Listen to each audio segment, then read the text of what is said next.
Аз съм Валентин Ликьов и работя като интеракшен дизайнер в Телерик. Работата ми се състои в това да подобрявам user experience на сайтовете на Телерик и web application, които правят.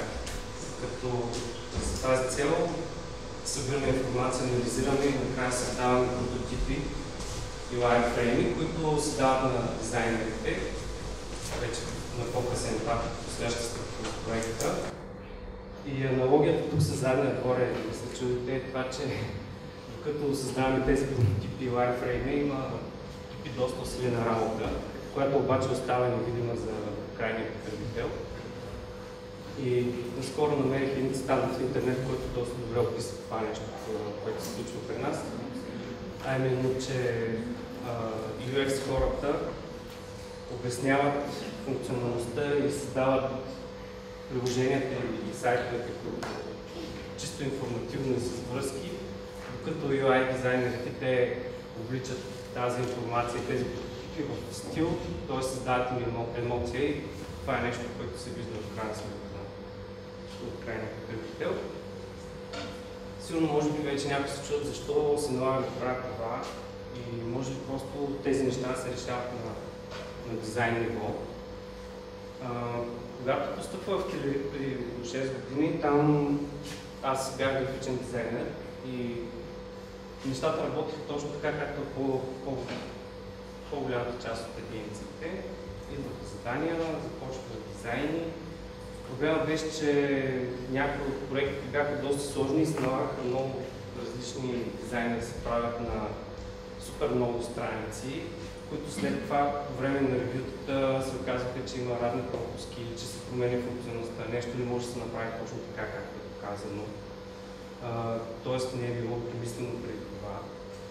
И работата започна да затормозява там, че при сложните проекти е много трудно отново да се върнеш и да експортнеш на ново всички тия страници, защото те служат всъщност и за референция след това на девелоперите, фронтенд, на QA-те, които сверяват накрая дали крайния продукт е това, което трябва да се получи в началото, което е зададено в началото. И нещата започнаха да излизат извън контрол с разрастването на фирмата, започнаха да страшно много задачи, като се опитахме да по някакъв начин да разделим работата и тези чуденки и тези проблеми на дизайнерите, за които говориха Петя и Георги, а именно работа с клиенти, събиране на информация, решаване дали това трябва да така. Това нещо се опитваме да го изнесем на по-ранен етап и всъщност е работа на интеракшен дизайнерите, които се грижат за събиране на всичко и описване и свързване на всякакви неща, за да могат графичните дизайнери да се концентрират и да се работят това, което разбират най-добре. Един от основните проблеми също така, когато решаваме цели вебсайтове или приложения изцяло на дизайн ниво, е, че те ни показват взаимодействие. И това е нещо, което след дизайн работата, когато тя минава в production зоната, почват да бъдат едни въпроси, ама това сега тук като кликна, какво трябва да се покаже, къде отивам. Всякакви тия работи, тези неща трябва да са описани, да са много ясни преди това. И едно решение, което намерихме, което е нормално, всъщност така се прави на всяка епизода, това е да използваме прототип, т.е. той да държи общата картинка на целия проект. Прототипът това е макет на приложението или вебсайта и се опитва да обясни цялата структура и връзките между нея, между цялата информация. Затова тя е обща картинка. Един вид служи като документация, това е визуална документация на целия проект, който трябва да се получи. С изработката на прототипите мога да кажа, че се спестява време на един по-късен етап, тъй като ресърчи се измества преди дизайна, преди продукцията самата и се използва за изясняване на някои неща, които не са ясни. Там нататък вече се минава на чисто продукционно ниво и нещата стават супер бързо. При него също така един голям плюс е, че много бързо се редактира, когато се налагат някакви промени, понеже по време на изграждането на тези wireframe прототипи ние постоянно имаме срещи с било то с бизнес хората или с селс, маркетинг, отделите, всичките те са ни клиенти и едва ли не всеки ден може да имаме среща с тях и да правим корекции в този прототип, защото той не е толкова детайлен, не се концентрира върху цветове, типография и какво ли не в сайта, просто се опитва да реши проблемите на чисто информационна структура. Като остава след това, както вече казах, поле за изява на дизайнерите, без те да се чудят за всички тези въпроси, но се концентрират в нещата, които правят най-добре. На този екран дали съм показал един, няма много контраст, няма значение. Това в ляво, което се вижда, това е един прототип на една страница от сайта на Телерик и в дясно е нейният дизайн вариант. Като тук имаш такова едно обсъждане, беше попитал, беше споменал за това как доста от дизайнерите не искат се страхуват от прототипите, че това не е успяват екрана на среща. Просто с бизнес хората и с селс маркетинга, зависимо от много дизайнери, но всички те са имат полезна изява и това не след да може да има среща с тях, това прави трябва да има да го прави така, защото той не е толкова детайлен, да се концентрира това никога не е изключено в работата. Тук това е един анимиран гиф, който включва различни варианти на падащото меню от продукти на фирмата, понеже те са страшно много и опитват бизнес хората да обяснят някои от продуктите, които имат необясними имена, които са доста странни, не говорят нищо на клиентите и се опитват да ги вкарват в някакви групи, така че да са ясни за какво служат тези продукти. И това са различни варианти, които сме пробвали и сме ги представили и сме говорили с тях, с хората. Тясно е нейният дизайн вариант. Тук имаш такова едно идеята да покажа, че трябва да има постоянна карта, няма да дизайнерите да искат и се сливат типите, че това не е това тези неща. Един от най-интересните моменти с него зависимост от това беше дизайнер с цяла паста на информатика, наистина с констативните страници и иска се да направим една отделна страница, която е на инспекционен дизайн, която да разказва цялата история на продукта, това е как се случва в различни варианти на падащите на видовете по най-напред, понеже те са страшно много и с цялото това нещо бизнес хората, които пристат някакъв и разбрахме именно чужди моменти, които са доста странни, и в предишния момент тези неща бяха решени като по-странни. Това обаче сега че тя ще занява цифри, не само шам, хората се почва да си. И това са различни варианти на текст, колко и беше представени и спорти на тях. Разбира се, защото да се визуализираме, че това е крайна сметка после план-бейт дизайн. Като идеята е да покажа, че се чуждавата част, това са едни всички които са заглавия само, те са описани едни зони и секции на страница, които трябва да се държат за определената информация. Най-интересното е тяхното описание, кога се води и това информация може да се използват. Подредихме тези правоъгълници или тези секции на страницата на някаква физически речи, така че да се разказва цялостното съдържание, се получи един прототемплет, някакъв вид мапинг на страницата, която продължава и надолу и е доста подробно това нещо. За всеки един секшън от страница, в случая в съм го оградил, също така разработихме и 3 варианта, как биха могли да се показват в случая фичерите на някакъв продукт, дали да имат картинка, дали да нямат. И след това вече какво се случва, когато кликнеш върху един такъв фичър. Има 2 варианта също за показване, когато той няма чак толкова много информация. Описанието е доста по-кратко, в горната част излиза просто като описание и замества целият секшен на страницата. А пък той изисква доста по-подробно обяснение с много картинки, тогава може да отиде вече на подстраница, където се появяват самите текстове с картинки. Цялото това нещо За всеки един секция от страницата на продукта разработихме такива модули, които да показват по унифициран начин информацията, така че винаги да държат хората да знаят, че това нещо принадлежи на една фирма, защото в предишния вариант част от тези продукти бяха изнесени като отделни вебсайтове и нямаха почти никаква връзка с бранда на Телерик. И това беше една от основните задачи. На базата на тези модули, пък фронтендерите след това създаваха стилове за всички елементи, които съдържат страницата.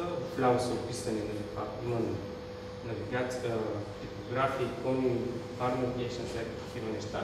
Но те си направиха един такъв темплет, който може да си цъкаш по него и да виждаш как може да визуализираш информация, било това зелени квадрати или тук с иконки, всякакви такива неща. Това страшно много помогна след това за създаването на нови страници, защото бранд менеджерите, когато искаха да сложат нов продукт или на всеки нов релиз се създават нови страници, те обикновено знаят какво искат да сложат на тях, имат информацията, влизат в един такъв в прототипа, виждат къде биха могли да я сложат тази страница, защото целият представлява описание на сайта.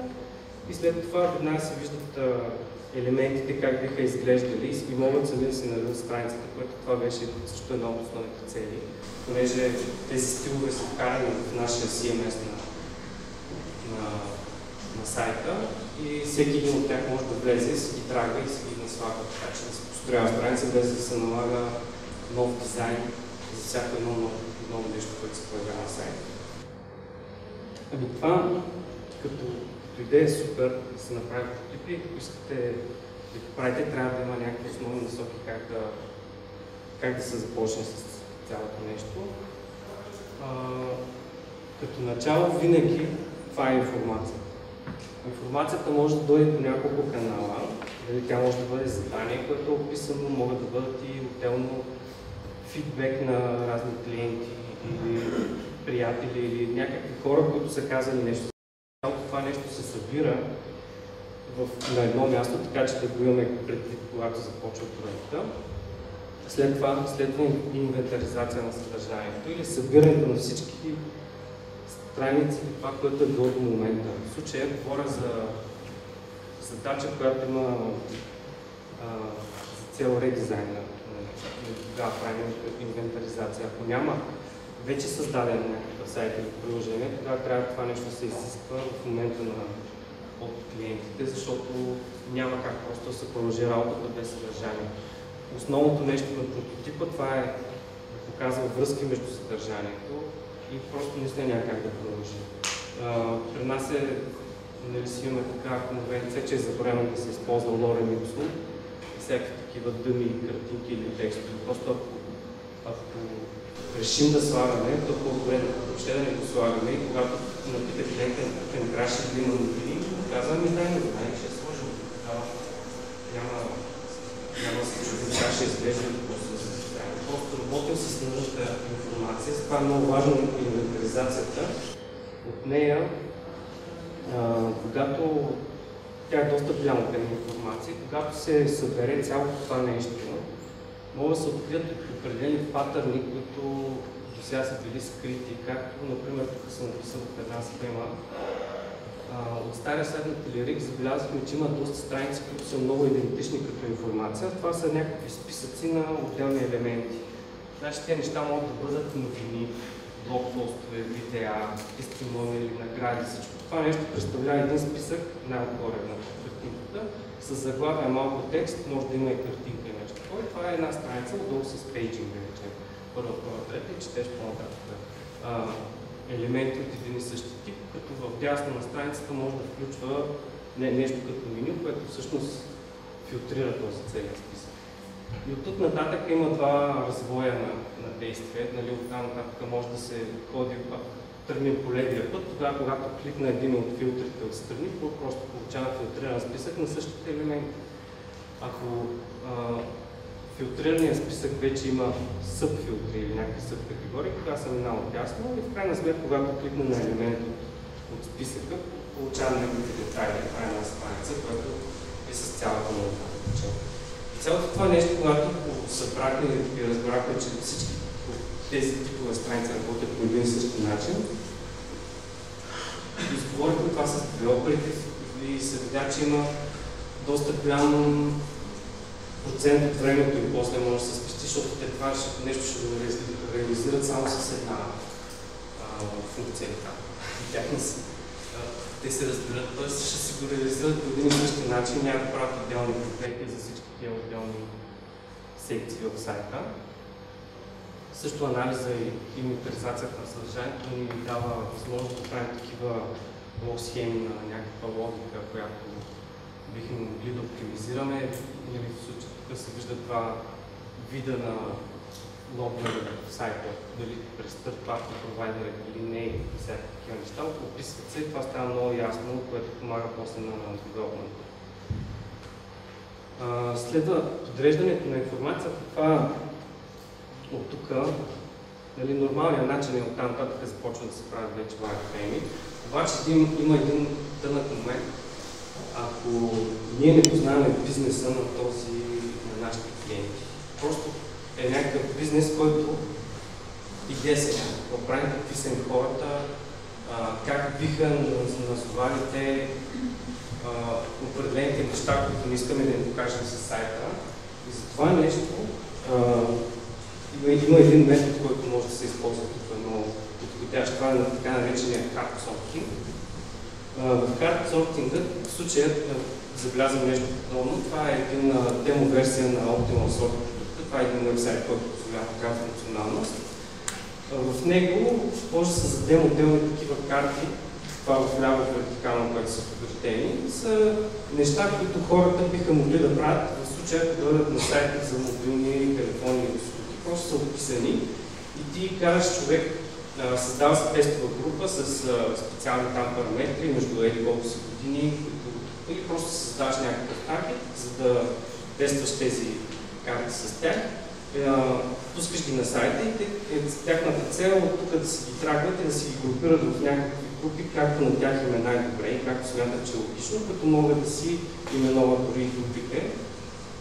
И по този начин, когато този тест се пусне с 200-300 или повече човека, тогава започва да се откриват едни общи положения, които биха могли да помогнат на дизайнерите и user experience специалистите, как да подадат информацията на сайта, ако наистина нямат никаква идея от това с какво клиента им иска да говори, защото когато направиш такъв тест с таргет аудиторията, тя сама ти подсказва как би желала и как би било на нея да вижда тези неща.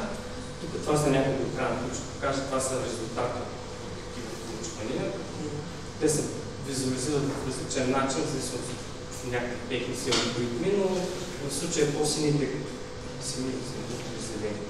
по-сино-зелените квадратчета показват колко често се комбинират някои от тези фичери, които сме били пуснати в картите.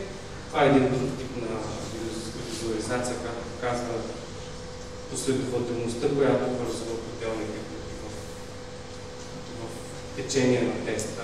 Може да се види, че някои по-лесно се подбират в началото, други в края вече се събират. И друг тип на резултат, това ни показва в случая трите най-често използвани групировки на отделните елементи и колко процента от хората биха кликали на някои от тях. Естествено, такъв тест може да се направи с група от хора, които са от фирмата и могат да си напишат, както се казва, самия тест карт сортинг. Правят се едни карти, написваш с химикал и караш да ги подредат на билото на земята или някъде по стената, може да се закачат.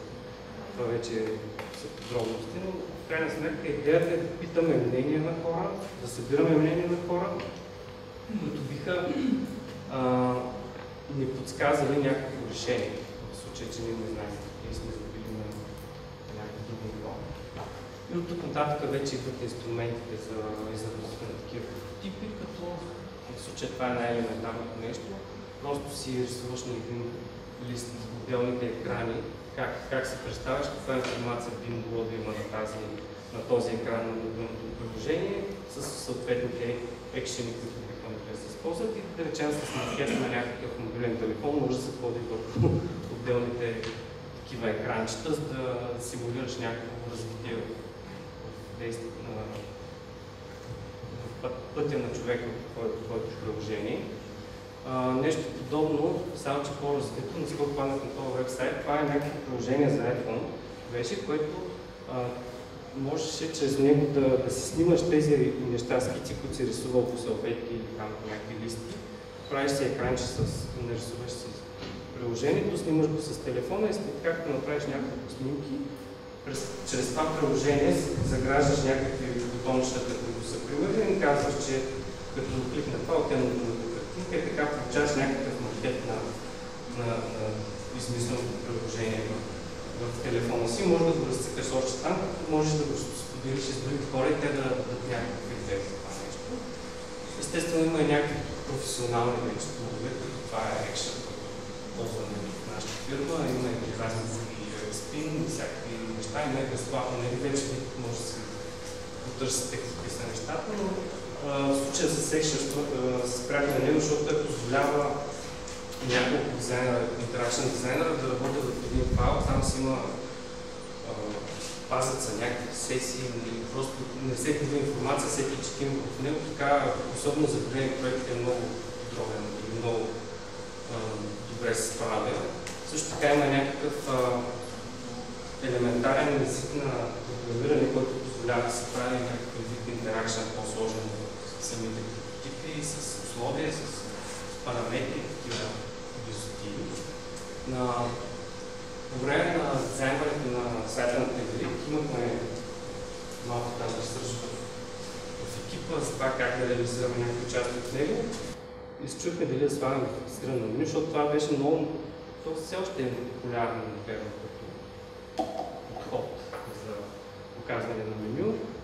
И значи ние достигнахме до един вариант, който по-късно ще покажа, но тук по-скоро беше идеята да какво е това фиксираното меню, откъде идва. То се оказа, че всъщност имаме такова меню навсякъде около нас.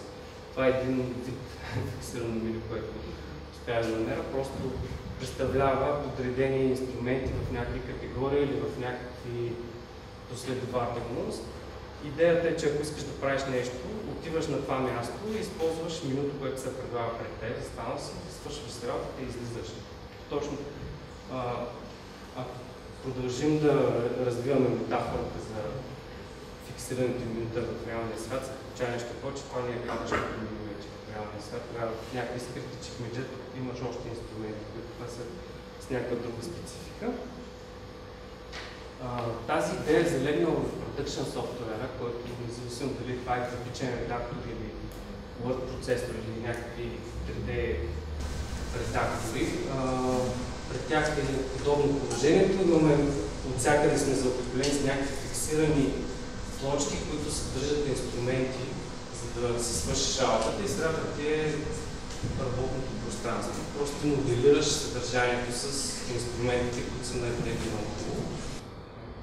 С напредването на технологиите в интернет започна да се появяват вече много сложни сайтове, като функционалност и като информация. И това тук съм дал пример с два от най-популярните такива. В случая сложното в този модел на сайтове, това е информацията, защото тя се вълва непрекъснато и това е някакъв нескончаем поток от елементи, които вървят и на които ти не трябва да го виж много връзка с реалността. И затова двата сайта са решили, като се слагат тулбара да е незалепен, т.е. имат някакъв фиксирано меню в първата част.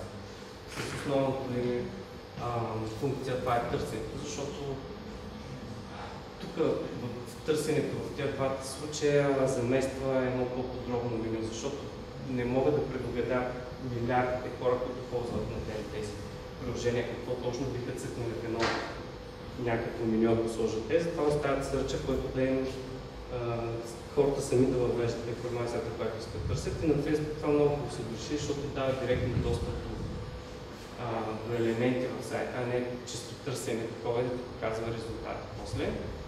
Но основното също нещо, за което според мен двата сайта са оставили отгоре фиксирано меню или товар. Това са notification, защото когато ако 5 минути стоим в някои от двата сайта, ние сме скролнали доста скролва вече надолу, някъде страшно много.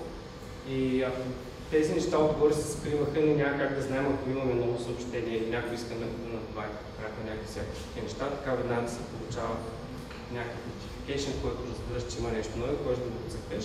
Също така може да се каже, че тези част от бутоните, които са залепени отгоре на сайта, модифицират съдържанието, те всъщност го филтрират. Нали, ако сме в Twitter, в Home Feed да виждаме събрано съдържанието на виждаме всички елементи от всички хора, които следим.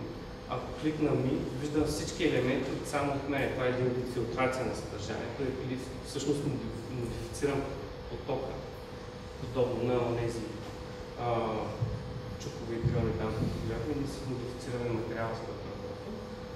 По-сложно е решено това нещо в мобилните приложения и сайтове, защото тук нали, проблема е това е малкият екран и това нещо се вижда на сайта. Като в ляво съм показал един вариант, това е Chrome Mobile браузър, който е за Android. При него те много хитро се вършат, че когато тръгнеш да скролваш надолу по някаква страница, просто товара изчезва, защото наистина ти трябва явно да имаш интерес да четеш нещата. Обаче, ако тръгнеш да ходиш нагоре, като се появява и ти предлага да пишеш или да отидеш в историята или някакви такива неща. Подобни решения имат и в Facebook и Google Plus application-ите. При тях са оставили, което може би така искат, оставили се товара и долу в горната си част на едно и също място, но те пък са решили да показват да скриват най-важните действия, които би могъл човек да извърши на този екран на application-а. Когато скролвам надолу в Google Plus и в Facebook, аз си виждам потока с информацията, за която съм абонирани там, хората, които следят. Но когато тръгна нагоре да се връщам и в двата апликейшена ми показват тези, в случая в Google Plus, долу в черно, ясно излизат основните действия в цветове. Това са да пуснеш снимка, да шернеш локейшън, емотикони или някакъв нов статус. А в Facebook се души, като излиза в горната част на под този стики бар. Излиза пак да се напише едно статус или всякакви там неща. Това също е един подход за показване и скриване на това, защото ако наистина сме няма много място или пък не искаме през цялото време нещо да се вижда, по-добре да го скриваме и да го показваме само при нужда. И това е в случая, това е една типична страница, по-продуктивните страници на Телерик. Както вече казах, тя стана доста дълга надолу. Има си отделни секции и нещата, които трябваше да решим в нея, да се опрости иерархията на страницата, т.е. да няма междинни страници или следващи такива, които да разконцентрират хората, да се опрости информацията, да разказва цялата история, определените секции, които са в тази страница, да бъдат лесно достъпни, така че един човек, който вече е бил на тази страница и знае, че има нещо някъде в долната част, може би, като дойде като е средина, много не да скролва надолу, ами да може да има бърз достъп там. И да са под ръка винаги най-важните действия на тази страница. Те в случая са едните бутона, които се виждат горе малко под панела отдясно. Това са да виждаш демото на продукта, да видиш неговата ценова листа или да се свалиш тази версия на продукта. И от тук нататък това е един запис на браузване на тази страница. В горната част видях как се залепи тази стики навигация, която имаме, като тя съдържа името на продукта в ляво, след това има бързи връзки към отделните секции, които се намират на самата страница и в дясно съдържат трите основни бутона, които искаме да пушваме на хората. И по този начин човек може много лесно да пребраузва цялата страница, без да излиза от контекста на продукта, без да ходи на друго място. И за да разбира някакви допълнителни неща, се чуи после как се връща или по-скоро да се загуби някъде по пътя. Искахме да го държим максимално концентриран. В случая има в тази зелената част, това са контролите, това са едни подпродукти на самия продукт, който описват негови фичери. при тях вече няма как да избегнем ходенето на отделна страница, защото те си имат отделни страници с по-подробно описание. И в този следващ екран тук показваме как сме го решили това. Когато един човек отиде да ви поправи пейнтъра на Weekend UI, той почва да чете информацията, но в горната част таки навигацията се промени, като дава връзка за обратно връщане към основната страница, основния продукт. И също така оставихме и трите бутона, които в случая подсказват, че ти когато ги кликнеш, нещата, действията, които извършваш с Zapiento UI Web и основния продукт не за едитъра, защото той така или иначе не се продава. Той се продава в пакет с всички тия останали като Zapiento UI Web. И така, нужно ли да ползваме фиксирано меню? В принцип, като цяло не е нужно. И наистина трябва да се замислим дали да го ползваме. Ползва се в някои случаи, които когато имаме често манипулиране на информацията, това както по-рано казах, когато имаме филтрация на съдържанието или някакъв персонализиран вю може да се създава или да се правят тагове, да показваш само някакви такива неща, които променят основния поток от информацията. Е хубаво наистина тя, когато е много дълга и може да я променяш, бутоните за промяна или линковете да ги са видими, за да може да ги изчистят. Пак, при много дълги страници, когато се налага лесно достъпване на отделните части от тях за информация и когато имаме важни call to action, като това да си купиш или да се логнеш в приложението или някакви такива неща, е хубаво да винаги стоят, обикновено те се хвърлят отдясно на страницата и там хората ги търсят. И това са едни насоки, които е хубаво да се имат пред, когато се ползва такова меню. Много е важно да не взема много място, така че не ти скрива основното положение. То вече това меню започва да става спомагателно за браузър, това не е основно нещо. И затова може някои сайтове да правят по-малко, когато скролнеш по-надолу, то се променя, просто става по-малко. Много е важно да има и контраст. В случая говоря за това, че ако го направим едно сиво такова, като самия браузър в Windows, може някои хора да не го забелязват, защото те ще почне се слей с браузъра и те няма да знаят, че има там такива бързи. Тук дизайнерите, например, те могат да правят различни типове, да вкарат логото по някакъв друг начин, да слагат линковете по-цветни, бутоните са някакви други типове. И накрая да помислим дали наистина е нужно да използваме такова меню, защото ако то не е свързано с информацията, която виждаш на самата страница, няма смисъл да се показва. Няма смисъл да стои главното меню на сайта, защото си мислим, че хората ще имат достъп навсякъде. Те знаят къде е главното меню, винаги няма отгоре на страницата. Няма смисъл да стоиш, защото целта е да браузва. Те бразват фокусирано и когато са тръгнали да търсят някаква информация, да си преследват линкове към самата страница, а не да ходят с категория по основната навигация. Как да разбера дали правилно това, което прави, този прототип, който съм създал, дали наистина е така, както си го мисля. Нещата могат да се променят с тестване с хора. Това е основният подход, който ползваме ние. Сега дали това ще бъдат външни хора от чужденци, дори могат да бъдат или някакви такива групи, които ние не виждаме.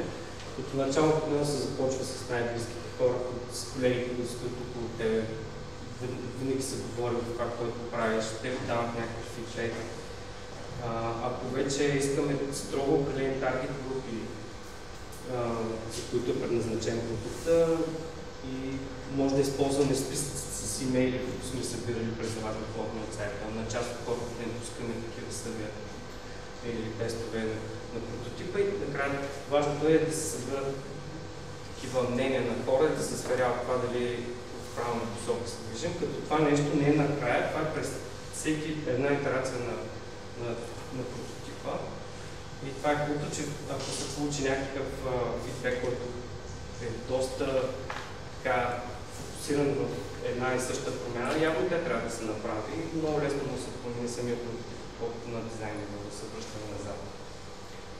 Може да се ползват софтуер за статистика и анализ, това са Analytics или разни такива Analytics софтуери, които създават статистика статистика за посещенията, колко клика се правят на определени зони в сайта, къде отиват хората след като посетят тази страница. Това също помага за сверка на идеите, но това наистина е вече на един по-късен етап, когато самия продукт е пуснат сайт или приложение, тогава вече започваме да се бъдем на кликбейт.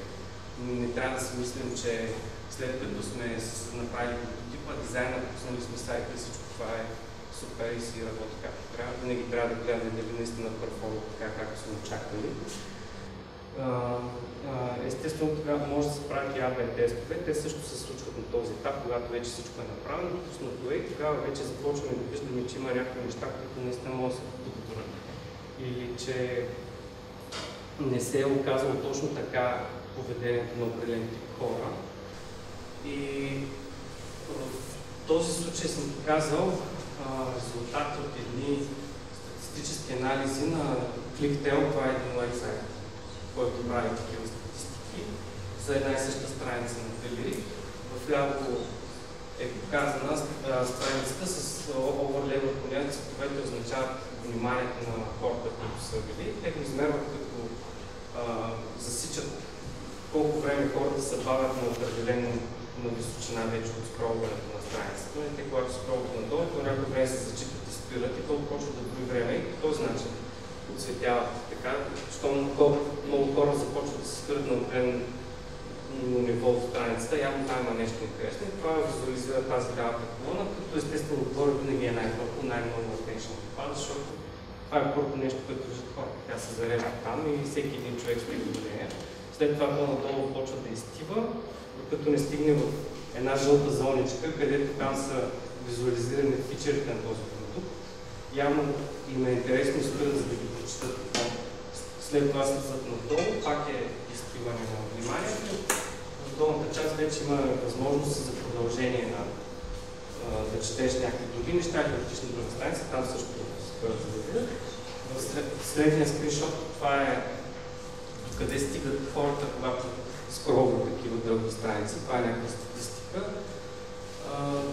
В случая е съвсем логично и отгоре на това е толкова студено, но в самия софтуер ми дава възможност, когато минаваме смишката по тези цветове и ти изкарва една статистика, колко процента от хората са били на тази височина, с брауза и колко време са стояли и такива неща. А в третия скриншот това е съвпадението на движението на мишката на хората, който може да ни даде някакви насоки, ако искаме да оптимизираме страницата. Естествено, най-много съвпадение има в горната част. Това е менюто, където е най-червена, една пилата мишка лента отгоре. След това е силно графичната част, където е нещо като банер с слогани и call to action. Те също са доста привличащи на вниманието. Явно хората ги цъкат. След това надолу няма нищо, защото има информация за самия продукт, с скриншоти и текстове и стигат до тази част, която в първия скриншот видяхме, че също затопля малко вниманието. Това са фичерите, явно там също ги прецъкват и им става интересно. А това тук е един запис от произволен посетител на сайта, който е идвал тук и си брал с човека същата тази страница, която видяхме, но е хубаво, че този софтуер ClickTel ни дава възможност за записи на хора да виждаме в реално време, всъщност не в реално време, на запис, какво те са правили на самата страница и виждаме как се лутели, как че повечето от хората те не се спират да четат сайтовете като книга, просто се скролват, четат само заглавия и някакси сканират информацията, която има. Сам по себе си това видео нищо не говори, защото такива видеа може да се гледат, но наистина не може да разберем, защото всеки човек идва с някакво различно намерение на страницата. Обаче, ако гледаме едно 20 или 30 видеа за една и съща страница, тогава наистина може да видим някакви основни неща, които правят хората и това би могло да ни помогне за оптимизация на нейното съдържание или функционалност. Или пък дизайн. Това вече също е възможно да реши на дизайн ниво. И също сега тук ще дам малко пример как се правят АБ тестове, какво представляват тези АБ тестове. Това са едни състезания между оптимизирани или по-скоро променени варианти на различни различни елементи в страницата. Например, може да променяме надписите върху бутоните, цветовете върху бутоните или някакъв текст, който трябва да е много кетчи и го слагаме в тези call to action. И така пускаме няколко варианта на една и съща страница, дали ще са AB или ABCD, там колкото искаме варианти може да направим и разделяме трафика към тези страници пропорционално, така че да имаме възможност за неговото измерване. И накрая в проценти виждаме кой от всички тези варианти перформа най-добре, като естествено много хубаво да се сложим хубави цели, а не някакви абстрактни такива. Просто искам да кажа, че резултатите от тези тестове много зависят от целите, които се слагат. Това е един тест, който попаднах на сайта AccessWeb. В него са решили да тестват иконките за меню в мобилни приложения. Това са така наречените хамбургер икона и тези трети чертички, които са вече станаха много популярни, те наричат хамбургер икона. Или другия вариант е по който е изписана думата меню, също определено в някаква столче. И това са двата варианта, които се състезават с 240 000 участника и резултатите, които са получили, са доста сходни, като варианта с меню, списано като дума, е малко по-добре, повече кликаеми на било. Установяват, че това е по-добре, ако се решиш да го ползваш. Тук обаче има няколко неща, които може да се вземат предвид. Едно друго нещо, което се открие в този тест, това е, че Android посетителите, ползвателите, са трипът по-малко склонни да кликат въобще в някаква такава меню. Което идва да ни каже, че на базата на някакъв тест или на някаква добра практика, която сме видели в интернет, или някой друг ни е казал, че това се перформа по-добре. И ние го сложим директно в нашия случай. Това не винаги ще работи.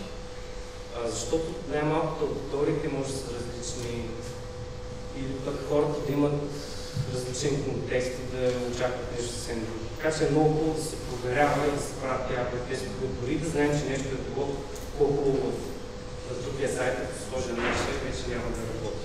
Защото също така се питам, ако същия тест се проведе с някакви хора, които не са native English speakers, да речем индийци или някакви такива хора, които с тях може да биха предпочели варианта за хамбургер, колкото това с менюто, защото менюто не че няма да знаят какво пише, но по-скоро ще предпочитат символ, отколкото някакъв текст с друг език. Подобен тест бяха направили на един от нашите продукти на уебсайта. Тестът включваше варианти на оранжевия бутон, който е в средата на страницата, вляво оригинала, в оранжевия бутон пише Try Now, а в дясно е вариант 1, който пише Download Try. Двете неща говорят за едно и също нещо. Действието е абсолютно едно и също сваляш там версията на този продукт. В крайна сметка се оказа, че 3% повече от хората са кликали върху Download Try на бутона. Затова не го знаехме по този начин. Ако искаме да правим някакви промени по сайта, е хубаво да ги верифицираме преди това, дали въобще се струва това нещо да се прави и ако наистина са положителни, тогава се пускат. Такива тестове, с които правим и AB тестове, такъв софтуер, това е Optimize. Това всъщност е един вебсайт, който ни предоставя тази възможност. Сложих го тук заради това, че много ми харесва хомпейджа на самия вебсайт. То не попадаш на един сайт, където пише колко са велики и какво много да правят въобще. Просто има едно поленце, където като си тайпнеш URL-а и отидеш директно да правиш един тест. Може директно да си построиш теста, т.е. по този начин ти хем тестваш продукта, хем виждаш какво може да се прави, което е много полезно.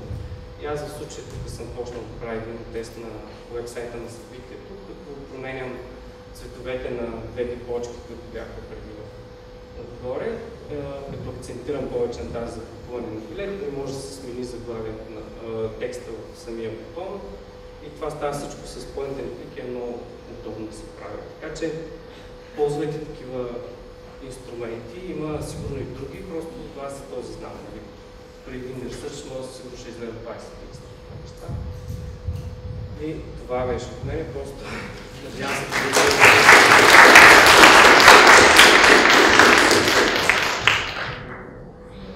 да, ще радвам, ако има някакви въпроси.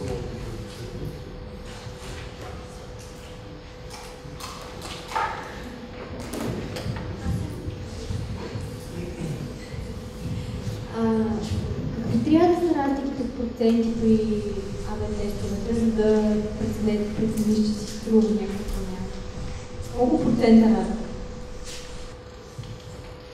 Това е сложен въпрос, това нещо. Дори малък да е процента, по-скоро зависи какво тестваш. Нали? Ако тестваме сваляния на трайли, както беше в случая, които за нас се равняват, почти се равняват на монтажа. Тоест, те са много високо оценени в таргета. Дори минимален процент, ние решаваме, че ще го използваме. Да, друг вариант. Да, зависи много от целта каква е.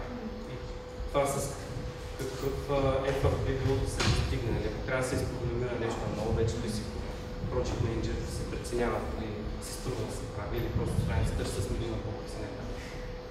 Но всеки сам решава, в зависимост от това колко е наложащо да се прави на такова нещо. Отделно зависи и кой екип го прави, защото ако наистина маркетинг го прави или селс този тест, защото нали, има поръчки от различни цели, които искаме да следим на сайта. И те си решават също така, който поръча теста, решава. Да.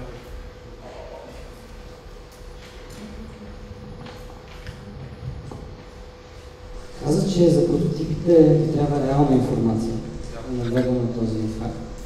Въпросът е, според тебе, те работят ли, когато са с нереална информация? Защото, примерно, за компанията на нашата, която обслужва множество крайни клиенти, там е много трудно, даже да не кажа почти невъзможно, да клиентът да предостави истинска информация в началото на проекта, когато е място да се направят тези прототипи.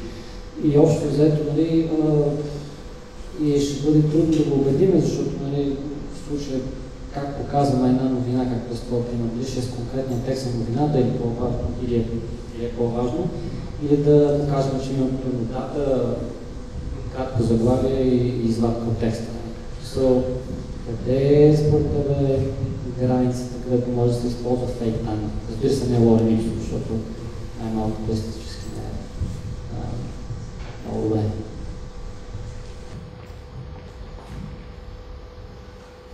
Това наистина понякога е много голям проблем липсата на информация. Нали? Когато говорим за редизайн, там всичко е ясно, защото може да вземем някаква стара информация и да си я наслагаме по сайта.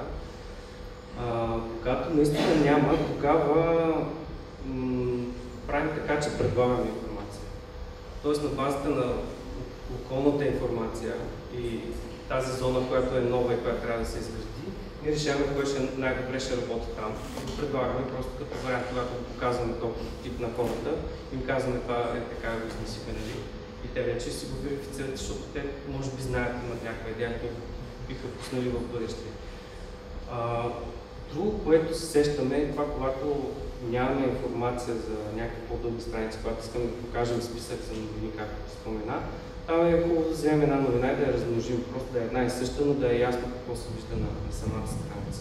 Защото тя, когато е една и съща, много ясно, че човек ще я види и ще каже, те са тествали, това е някакъв дъми контент, обаче не е лорен ипсум.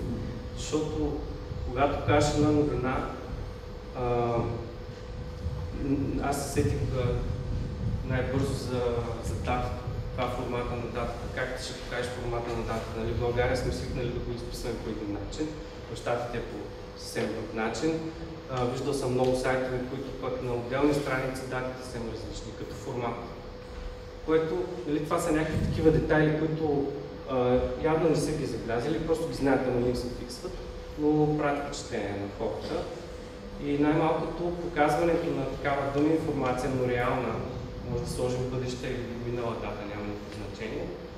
Самия формат, това ще говори на девелопърите, какво би трябвало да изходят, как да се появи. Може само. Да. Това е интересна тема, много навълнува. Има един проблем, който аз съм срещал, който е свързан с това, което казваш, че ако ние използваме нереални данни, през представим този прототип пред клиент, много често, особено висшия менеджмент, той гледа всъщност данните. Той започва да чете заглавието. И това се сфокусира върху от важните неща, които ние презентираме като концепция за дизайн, показва иерархия на информацията и така нататък. И за това винаги се чуят дали това е правилният подход или да сложим някаква информация, която всъщност е нереална. За да може да поне още веднага да разбереш нереално и да не се опитва да чете. Това е едното. Второто, поне аз съм забранил да се дупликейта снимки и текстове, защото изглежда смисъл. Тази ритмика, която се създава, един списък имаш една и съща снимка, един същи тайт, един същи това, влияе силно на възприятието на дизайна и на композицията. И поне аз така не го обичам. Всъщност точно това е разликата между разглеждането на прототипа и на финалния дизайн. Като в прототипа много тези неща са позволени, т.е. ние можем да използваме дупликетното съдържание. В дизайна това не се изглежда окей. Особено ако искаш да внушаваш някакви емоции или нещо, което е готово. И колко спомням в твоята презентация, за примера за Wireframe беше показала една картинка, в която дори нямаше съдържание, имаш само лентички. Което това е някакъв вид маркер на съдържанието, но всъщност не ти говори какво ще има там. А пък при нас предпочитаме да има някакви думи, т.е. да може човек да се зачете, защото когато разглеждаш прототипа, той е черно-бял, той няма цветове. Дали стремим се да избегнем от всяка емоция, а да се концентрираме изцяло върху съдържанието и неговите връзки. Какво пише на линка, на къде ще отиде следващата, дали когато натиснеш един линк, какво пише заглавието на следващата страница, трябва да е свързано това нещо. И затова предпочитаме да използваме реални думи, като естествено в началото имахме доста. То не е че голям проблем и хората не бяха свикнали да гледат. Те очакват да гледат дизайна и да почнат да говорят за цвета или за някакви такива неща. И трябваше известно време да треним малко върху какво се концентрирам, а не да кажете, чак сега това сигурно ще бъде или сега това ще бъде така. Не трябва ли да искаме малко повече, то това нещо вече на дизайнера се решава, хората там си го измислят, просто ни показваме информацията. Така че може би говорим за различни фази. Или ако показваме чисто wireframe с някакви схеми на съдържанието, ако да има съдържание, вече на дизайн ниво, вече дизайнерът се преценява.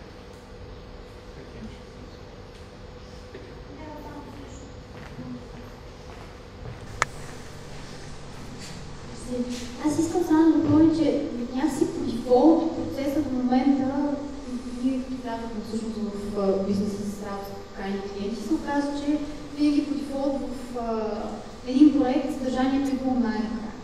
Някакси така се оказва. И понеже ние винаги бяхме свикнали, защото накрая бяхме правили само медийни сайтове в този момент. Бяхме свикнали да разполагаме с много съдържание, пак наложихме някакъв терор. И се оказа, че всъщност на клиентите не има чак толкова трудно да предоставят реално съдържание по-рано, стига да ги предупредиш за това в началото по планирането на проекта.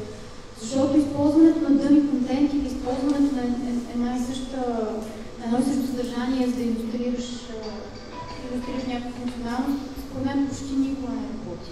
Това с дублирането на снимките очевидно не работи. При медийните сайтове основният проблем е дължината на заглавията. Ти не мога да покажеш много за медиен сайт, в който всички заглавия са на два реда. Абсурд! Вислава се тръгна, но може да ви каже какво означава да накара журналистите да се съобразяват с това колко трябва да се им дълги заглавия. И супер дълъг, супер труден процес. Но всъщност при повечето проекти клиентите са напълно окей да предоставят съдържание по-рано, стига да го сложиш в проекта на начален етап. Това тази една се ходи. Терор се налагаме някакви такива драбности. Това също е вариант. Като обясниш защо го правиш, някакси е много по-лесно да го правиш. Сайтите някакъв, защото те се генерират съдържанието паралелно с дизайн. Да, когато си... Просто при голям проект, където имам генерират съдържанието в 2-3 месеца, не 2-3 месеца, да чакам да ги съдържанието, което ще стане.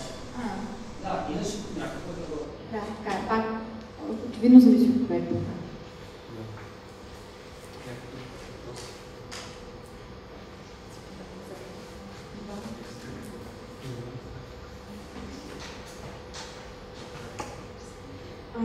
ли споделя с нас откъде черпиш вдъхновение и четеш за добри практики в областта? Да, има различни сайтове и блогове. Явно в момента това нещо набира популярност. Хората да се интересуват вече и защо така са направени сайтовете и приложенията, не само как изглеждат.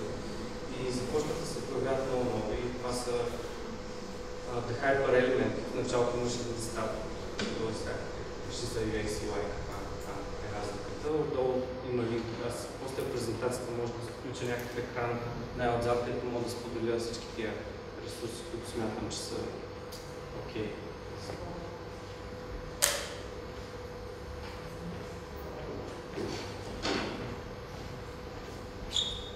Понеже знам, че си бил дизайнер преди и сега си UI, задължително ли трябва да си бил дизайнер преди това, или може да си бил девелопер или менеджер? Какъв приятел е там за... Не е интересно, защото в нашата фирма не е задължително. Даже не помага. Например, при нас има архитект, който е на сгради, който работи също така, но архитектурата, както каза, много помага в тази сфера. И различно е. По-скоро хора, които стават UX дизайнери, те се интересуват от повече неща, не толкова от графичната, макар че тя също е важна част, но се интересуват от връзки и трябва да имат някакво техническо знание също. Знаят развитието на определена технология, това може би да предугаждат, да предвидят къде би се развива в следващия момент. Но хора с различен профил могат да стават, не задължително са различен дизайнер, стига да имаш интерес към това нещо. И да сте интересни по-такива скучни неща, като статистики или някакви измервания на мнение, някакви такива неща. Просто ако можеш да правиш връзките между тях, това би помогнало.